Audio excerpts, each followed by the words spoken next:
ರಾಮಕೃಷ್ಣ ಸೇವಾಶ್ರಮ ಮತ್ತು ಶಿರಡಿ ಸಾಯಿ ಮಂದಿರ ಸಹಕಾರದೊಂದಿಗೆ ತುಮಕೂರು ವಿಶ್ವವಿದ್ಯಾಲಯದಲ್ಲಿ ಆರಂಭಿಸಿರುವ ಶ್ರೀ ಅನ್ನಪೂರ್ಣೇಶ್ವರಿ ಆಹಾರ ವಿತರಣಾ ಕಾರ್ಯಕ್ರಮದಲ್ಲಿ ರಾಜ್ಯಪಾಲ ಥಾವರ್ ಚಂದ್ ಗೆಹ್ಲೋಟ್ ಪಾಲ್ಗೊಂಡಿದ್ದರು. ಈ ವೇಳೆ ರಾಮಕೃಷ್ಣ ಸೇವಾಶ್ರಮದ ಜಪಾನಂದಜಿ ಮಹಾರಾಜ್ ಸೇರಿದಂತೆ ಹಲವರು ಉಪಸ್ಥಿತರಿದ್ದರು.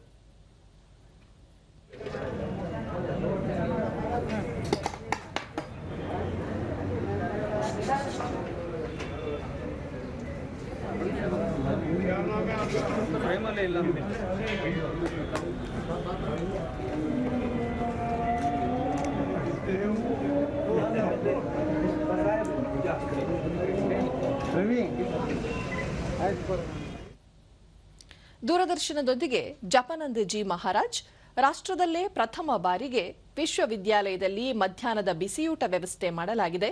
ಪ್ರತಿನಿತ್ಯ 1,500 ವಿದ್ಯಾರ್ಥಿಗಳಿಗೆ ಆಹಾರ ವಿತರಣೆ ಮಾಡಲಾಗುತ್ತಿದೆ. ವಿಶ್ವವಿದ್ಯಾಲಯದಲ್ಲಿ ವ್ಯಾಸಂಗ ಮಾಡಲು ಜಿಲ್ಲೆಯ ವಿವಿಧ ಭಾಗಗಳಿಂದ ಹಾಗೂ ಗ್ರಾಮಾಂತರಗಳಿಂದ ವಿದ್ಯಾರ್ಥಿಗಳು ಆಗಮಿಸುವ ಹಿನ್ನೆಲೆಯಲ್ಲಿ ಅವರಿಗಾಗಿ ಈ ಯೋಜನೆಯನ್ನು ಆರಂಭಿಸಲಾಗಿದ್ದು 3 ವರ್ಷ ಪೂರ್ಣಗೊಂಡಿದೆ. ಒಟ್ಟಾರೆ ಪ್ರತಿನಿತ್ಯ 4,000 ಮಂದಿಗೆ ಆಹಾರ ವಿತರಣೆ ಮಾಡಲಾಗುತ್ತಿದ್ದು ಇದುವರೆಗೂ ಸುಮಾರು 8,60,000 ಮಂದಿಗೆ ಆಹಾರ ಪೂರೈಕೆ ಮಾಡಲಾಗಿದೆ.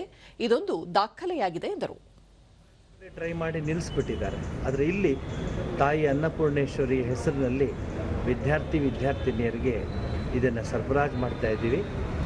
ಇವಾಗ ನಿಮಗೆ ನಾನು ಹೇಳೋ ನಂಬರ್ ನೋಡಿದ್ರೆ ನಿಮ್ಗೆ ಆಶ್ಚರ್ಯ ಆಗ್ತದೆ.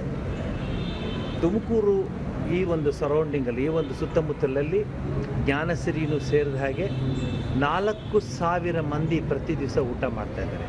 4,000. ಇದರ ಜೊತೆಯಲ್ಲಿ ಈವರೆಗೆ 8,60,000 ಊಟ ಹಾಕಿದ್ದೀವಿ.